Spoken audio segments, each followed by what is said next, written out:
It's an indictment more than 2 decades in the making. Maxwell was among Epstein's closest associates and helped him exploit girls who were as young as 14 years old. Ghislaine Maxwell, longtime girlfriend of disgraced financier Jeffery Epstein, arrested and charged for her alleged role in the recruitment and sexual abuse of young girls. Maxwell and Epstein had a method.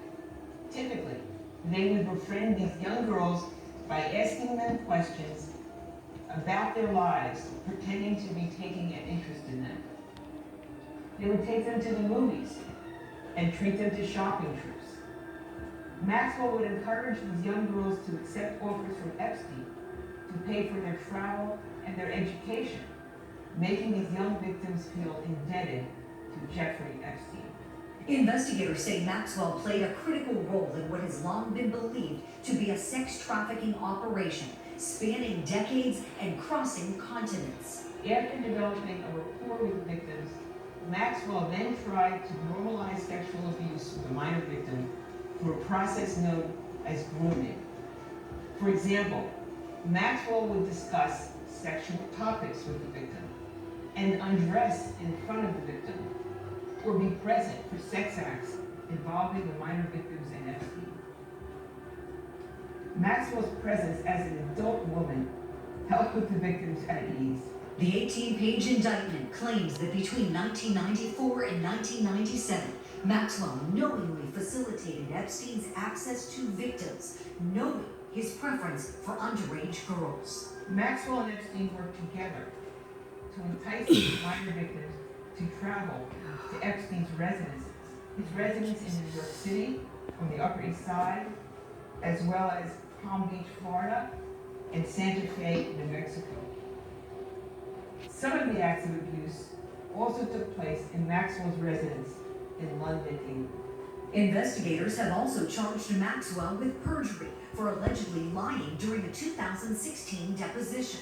Maxwell lied because the truth, as alleged, was almost unspeakable. Maxwell enticed minor girls, got them to trust her, then delivered them into the trap that she and Epstein had set for them.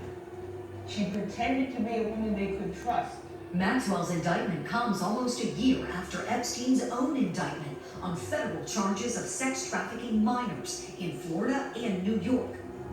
Epstein was found dead in his jail cell a month later, the medical examiner ruling his death a suicide. As an Epstein survivor, this day represents a new beginning.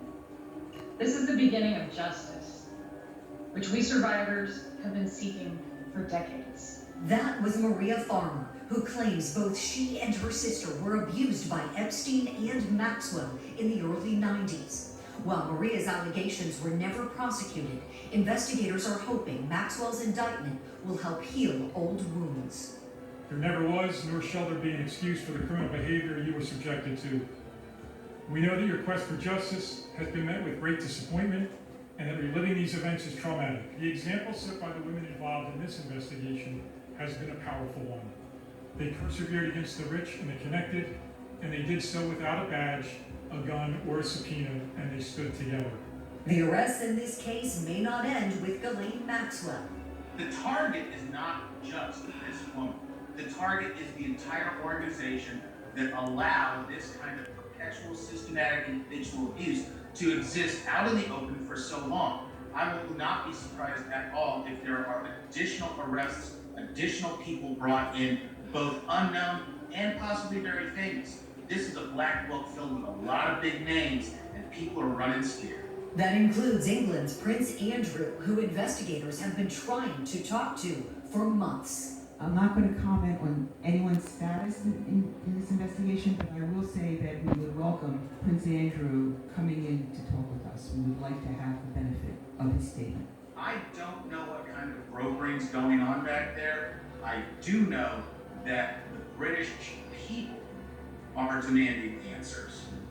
And the health and well-being of the monarchy in total is right now under threat more than any other time since World War II. This could be the kind of scandal that topples a king.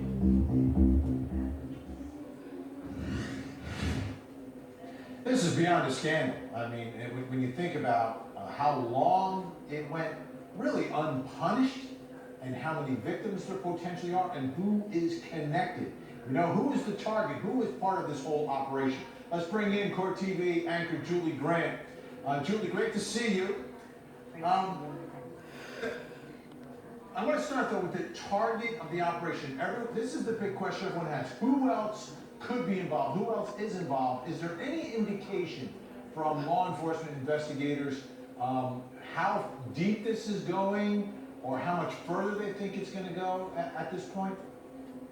You know, it was interesting. We got a little glimpse of that from attorney Josh Schiffer in there, that this could run deep, that this is huge. I mean, just huge. Ghislaine Maxwell, she was quite possibly the most wanted woman in the world. We know she kind of took off, if you will, after Jeffrey Epstein died by suicide in his jail cell. And now she is in big trouble, Vinny. I mean, I know you've read through this indictment. This is as sickening and as stomach-turning as allegations can get.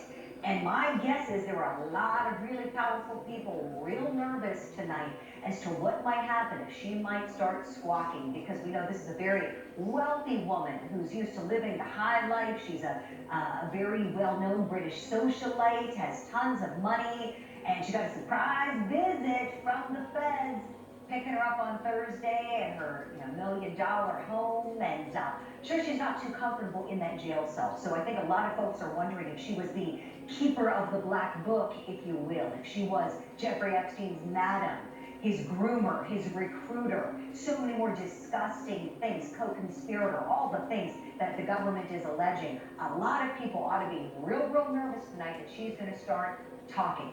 And I think this is just the first step by the federal government, Vinny. I think that she was the first part of this, sort of the tip of the iceberg, if you will, in grabbing her. And then now I think they're going to put some pressure on her to give up others who may have done perhaps even worse than she's allegedly done. Absolutely, those are the only cards she has to play. And someone who's lived the life that she's lived, I mean, being locked up is a very scary scenario. And I think if anyone's going to talk, she's going to talk. Let's take a listen to Maria Farmer. We heard her in your piece, one of the accusers, her and her sister back in the 90s. Let's listen to her full statement. As an Epstein survivor, this day represents a new beginning.